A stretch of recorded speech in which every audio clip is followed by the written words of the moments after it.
मराठी बोधकथा हत्ती आणि खोडकर उंदीर। एका घनदाट जंगलात एली नावाची मोठी आणि दयाळू हत्तीण राहत होती।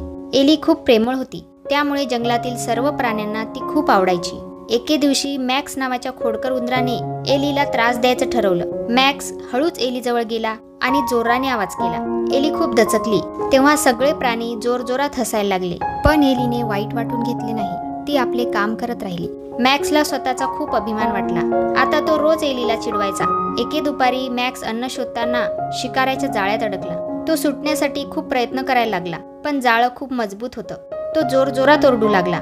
एलीला त्याचा आवाज ऐकू आला आणि ती आवाजाच्या दिशेने आली। तेव्हा तिने मॅक्सला जाळ्यात अडकलेलं पाहिलं।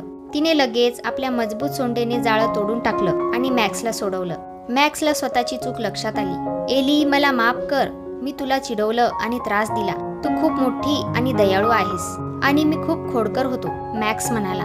एली हसली आणि म्हणाली, ठीक आहे मॅक्स, दयाळूपणा दाखवणं खूप महत्त्वाचं आहे।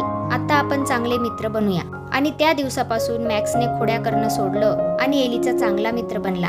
ते दोघे मिळून जंगलातील इतर प्राण्यांची मदत करू लागले। यावरून आपणाला बोध मिळतो, दयाळूपणाने खोडकर स्वभावालाही बदलता येतं। अशा प्रकारे ही गोष्ट इथेच संपली। ही गोष्ट तुम्हाला आवडली असेल तर प्लीज या चॅनलला सबस्क्राईब करायला विसरू नका।